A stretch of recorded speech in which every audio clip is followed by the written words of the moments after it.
do we know our bodies and how they work? Perhaps not as well as we might, huh?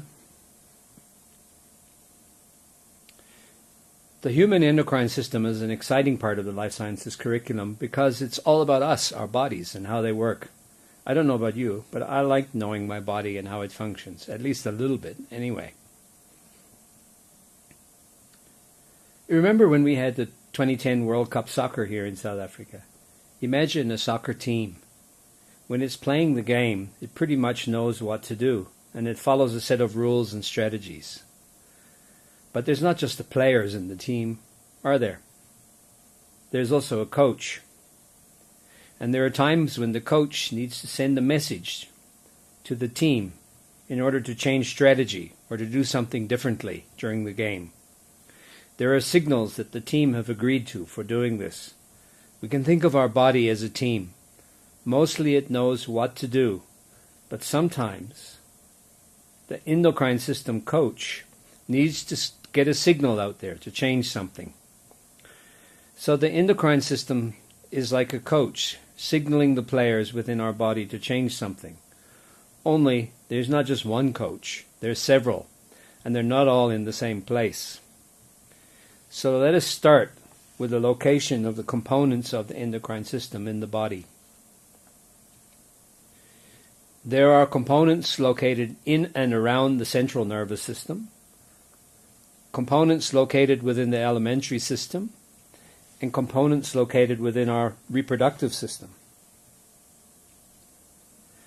The central nervous system components of the endocrine system consist of the hypothalamus, a portion of the brain that links the nervous system to the endocrine system via the pituitary gland, the pituitary gland itself, which is a small pea-sized protrusion off the bottom of the hypothalamus at the base of the brain, the pineal gland, which is a small body about the size of a grain of rice, and the thyroid, a large gland found in the neck below the thyroid cartilage, or the Adam's apple as we refer to it.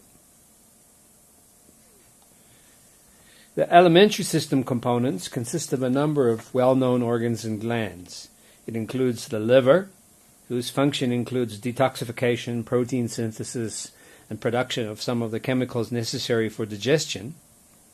The stomach also plays a role in the endocrine function. After the stomach, there's a small curved region that is actually the first section of the small intestine, and it's called the duodenum, which, not surprisingly, plays a role in the secretion of hormones involved in digestion. The pancreas is involved in regulating metabolism, and aside from its endocrine function, it's also a digestive organ, secreting pancreatic juice containing digestive enzymes that assist the absorption of nutrients and digestion within the small intestine. The kidneys are organs, substantial organs, and they serve several vitally important regulatory roles. They're perhaps best known for their role in the urinary system, as well as for the homeostatic functions such as regulation of electrolytes, maintenance of acid-base balance, and regulation of blood pressure via maintaining the salt and water balance correctly. They serve the body as a natural filter for the blood and remove wastes which are diverted into the urinary bladder. Some of their role, though, is endocrine in nature. The adrenal glands are well known for producing adrenaline, which controls our fight or flight response, but they also have a variety of other endocrine regulatory functions as well. The reproductive system components are also important within the endocrine system.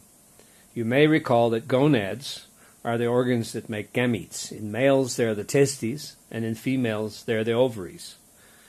The ovaries play a prominent role in the endocrine system, as do the uterus during pregnancy, as well as the placenta, also when the woman is pregnant. In males, the testes also serve an endocrine function. Now let's go back to our soccer team. The players, our body, the endocrine system coach communicates with the body, making use of chemical substances called hormones. The endocrine system is thus the system of glands, each of which secretes a type of hormone directly into the bloodstream to regulate the body. A hormone, then, is a chemical released by a cell or a gland in one part of the body that sends out messages that affect cells in other parts of the body.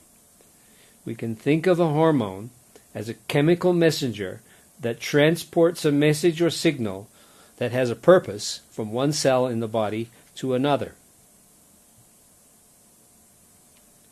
And that's the basis of the endocrine system. We have introduced the human endocrine system.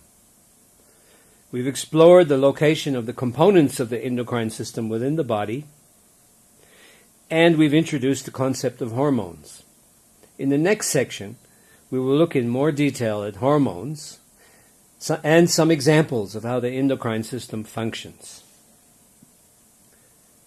I'm Derek Keats, and this resource is licensed under a Creative Commons Attribution License.